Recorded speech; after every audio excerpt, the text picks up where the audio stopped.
Assalamualaikum warahmatullahi wabarakatuh. Baiklah, perkenalkan nama saya Wisnu Saputra dengan NIM 105105190 Saya mahasiswa dari Prodi Ilmu Pemerintahan kelas 5F Fakultas Syariah. Adapun maksud dan tujuan dalam membuat video ini adalah untuk memenuhi tugas pada mata kuliah Studi Konstitusi dengan dosen pengampu Bapak Z. Haryanto, SH.MH. Adapun dalam video ini saya membahas 3 pokok pembahasan. Yang pertama mengenai uraian dengan jelas menurut pendapat saudara tentang sejarah dan perkembangan konstitusi di Indonesia dari masa ke masa. Sebenarnya konstitusi berbeda dengan undang-undang dasar dikarenakan suatu kehilafan dalam pandangan orang mengenai konstitusi pada negara-negara modern, sehingga pengertian konstitusi itu kemudian disamakan dengan undang-undang dasar. Kehilafan ini disebabkan oleh pengaruh paham kodifikasi yang menghendaki agar semua peraturan hukum ditulis demi mencapai kesatuan hukum, kesederhanaan hukum, dan kepastian hukum.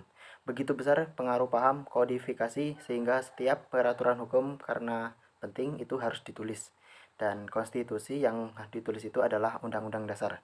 Secara umum terdapat 2 macam konstitusi, yaitu konstitusi tertulis dan konstitusi tidak tertulis. Hampir semua negara di dunia memiliki konstitusi tertulis atau undang-undang dasar yang pada umumnya mengatur mengenai pembentukan, pembagian, wewenang, dan cara bekerja berbagai lembaga kenegaraan serta melindungi hak asasi manusia. Negara yang dikategorikan sebagai negara yang tidak memiliki konstitusi tertulis ialah seperti Inggris dan Kanada.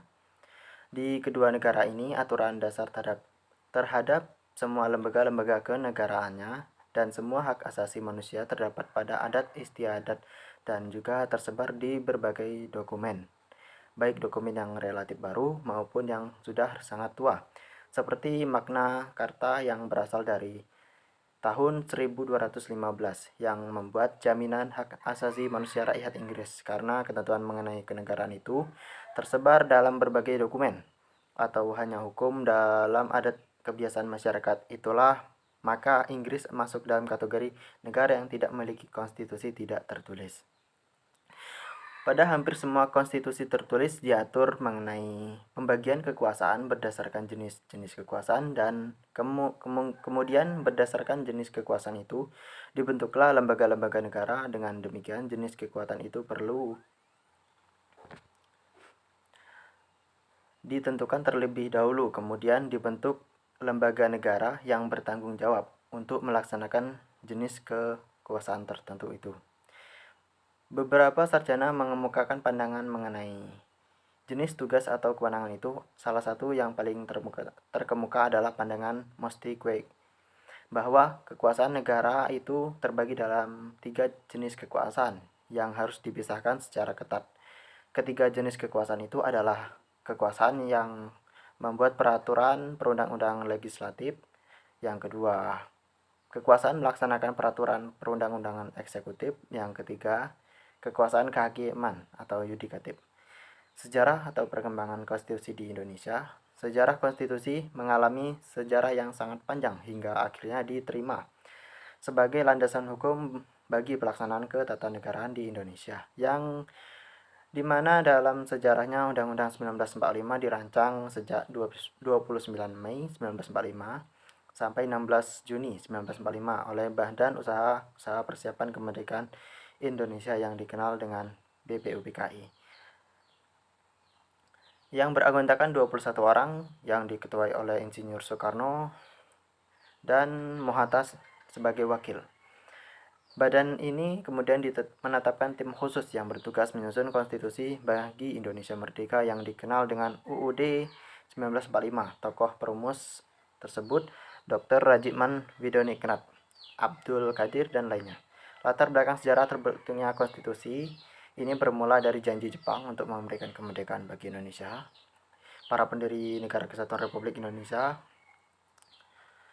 telah sepakat untuk menyusun sebuah undang-undang dasar sebagai konstitusi tertulis dengan segala arti dan fungsinya sehari setelah proklamasi kemerdekaan Republik Indonesia pada 17 Agustus 1945. Konstitusi Indonesia sebagai suatu revolusi groundwork telah disahkan pada 18 Agustus 1945 oleh Panitia Persiapan Kemerdekaan Indonesia dalam sebuah naskah yang dinamakan UUD Negara Republik Indonesia. Dengan demikian, sekalipun Undang-Undang Dasar 45 itu merupakan konstitusi yang singkat dan hanya memuat 37 pasal, namun ketiga materi muatan konstitusi yang harus ada menurut ketentuan umum tersebut konstitusi yang telah terpenuhi dalam Undang-Undang Dasar 1945. Pada dasarnya kemungkinan itu mengenakan perubahan atau penyesuaian itu memang sudah dilihat oleh para penyusun UUD 1945 itu sendiri dengan merumuskan dan melalui pasal 37 UUD 1945 tentang perubahan Undang-Undang Dasar, dan apabila MPR bermaksud akan mengubah UUD melalui pasal 37 tahun 45, sebelumnya hal itu harus ditanyakan terlebih dahulu kepada seluruh rakyat Indonesia melalui referendum. Perubahan UUD 1945 kemudian dilakukan secara bertahap dan menjadi salah satu agenda sidang tahunan MPR dari tahun 1999 hingga perubahan keempat pada sidang tahunan MPR tahun 2002 bersamaan dengan kesepakatan dibentuknya Komisi Konstitusi yang bertugas melakukan pengkajian secara komprehensif tentang perubahan UUD 1945 berdasarkan ketetapan MPR. Dalam sejarah perkembangan ketatanegaraan Indonesia ada 4 macam undang-undang yang pernah berlaku, yaitu periode 18 Agustus 1945 sampai 27 Desember 1949, yaitu penetapan Undang-Undang Dasar 1945. Dalam perkembangan konstitusi di Indonesia, para pendiri Negara Kesatuan Republik Indonesia telah sepakat untuk menyusun sebuah UUD Dasar sebagai konstitusi tertulis dengan segala arti dan fungsinya, dan disahkan pada 18 Agustus 1945 oleh Panitia Persiapan Kemerdekaan Indonesia. Dengan demikian, sekalipun UUD Dasar 1945 itu merupakan konstitusi yang sangat singkat dan hanya memuat 37 pasal, dalam sejarah perkembangan konstitusi di Indonesia ada 4 macam UUD yang pernah berlaku, yaitu penetapan UUD 1945, penetapan Konstitusi Republik Indonesia Serikat, penetapan Undang-Undang Dasar Sementara 1950, yang terakhir penetapan berlakunya kembali Undang-Undang Dasar 1945. Baiklah, kita lanjut ke nomor 2, yaitu soalnya konstitusi dalam perspektif nilai dan fungsi. Uraikan analisa saudara hal yang dimaksud untuk jika dikaitkan dengan fenomena dan kondisi yang terjadi di Indonesia ini dalam rangka mencapai tujuan berbangsa dan bernegara. Menurut saya, beberapa fungsi konstitusi yang perlu dipahami membatasi kekuasaan pemerintah agar tidak terjadi kesewenangan sehingga hak-hak warga negara dapat dilindungi dan dilaksanakan dengan baik. Konstitusi berfungsi sebagai piagam kelahiran suatu negara. Konstitusi berfungsi sebagai sumber hukum tertinggi.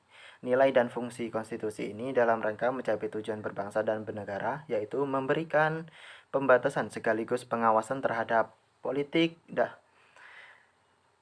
Hal ini berfungsi untuk membatasi penguasa sehingga tidak melakukan tindakan-tindakan yang merugikan masyarakat. Selain itu, juga nilai dan fungsinya memberikan perlindungan terhadap hak asasi manusia, sehingga setiap penguasa dan masyarakat wajib menghormati HAM, berhak mendapatkan perlindungan dan melakukan setiap haknya, memberikan batasan-batasan ketetapan bagi penguasa dalam melaksanakan kekuasaannya. Selain itu, konstitusi juga berfungsi memberikan pedoman bagi penyelenggara negara agar negara dapat berdiri kuat dan kokoh. Maka dari itu sangatlah penting adanya konstitusi ini untuk tujuan berbangsa dan bernegara.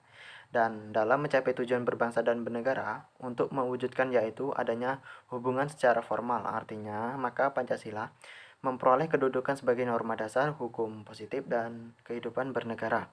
Tidak hanya bertopang pada asas-asas sosial, ekonomi, serta politik, tetapi perpaduan asas-asas kultural, religius, dan kenegaraan yang terdapat dalam Pancasila.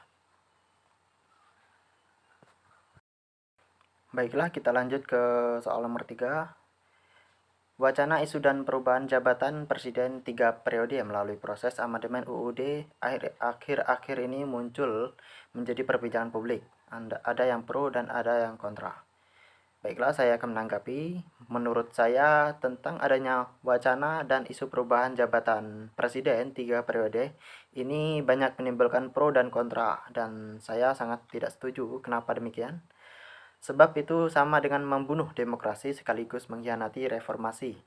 Seperti diketahui bersama berdasarkan pasal 7 UUD 1945, amandemen ke-1 berbunyi, Presiden dan Wakil Presiden memegang jabatannya selama masa 5 tahun, dan sesudahnya dapat dipilih kembali dalam jabatan yang sama hanya untuk 1 kali masa jabatan. Artinya, Konstitusi Indonesia telah membatasi kekuasaan itu sehingga tidak perlu ada gagasan untuk menambah masa jabatan kepala negara. Apalagi sampai dipolemikan berbagai pihak dan adanya keuntungan yang diambil oleh para elit-elit politik itu. Dalam pemerintah dan pemangku jabatan memiliki kepentingan ingin main aman dengan tidak adanya pergantian presiden di masa yang akan datang. Ketakutan ini apabila posisi yang dirasa strategis bagi dirinya akan digantikan, serta kepentingan politik beberapa pihak akan terhambat bila mana pergantian presiden itu terjadi. Makanya mereka mempertahankan atau membuat isu wacana presiden 3 periode. Apabila wacana 3 periode presiden ini benar terjadi, salah satu pihak yang juga diuntungkan ialah partai politik. Tentu wacana 3 periode presiden menjadi pijakan empuk sehingga partai politik akan semakin menjadi adik kuasa di Indonesia, terlebih bagi partai politik yang dilabeli sebagai partai pemerintah. Kelanggengan suatu pemerintah tentunya tidak menjamin adanya suatu kesejahteraan yang terwujud. Berkaca pada era Orde Baru ketika Presiden Soeharto sedang semakin lama menduduki jabatan tersebut, pemerintah semakin menunjukkan taring otoriternya. Paling nyata ialah praktik korupsi, kolusi, dan nepotisme yang semakin menjadi-jadi atau semakin marak. Itulah jawaban yang sudah saya jawab. Demikian penjelasan singkat dari saya. Semoga bagi yang mendengarkan dapat ilmu dan bermanfaat, dan mohon maaf jika ada salah kata maupun ucapan saya yang kurang baik. Saya undur diri, saya akhiri. Waalaikumsalam warahmatullahi wabarakatuh.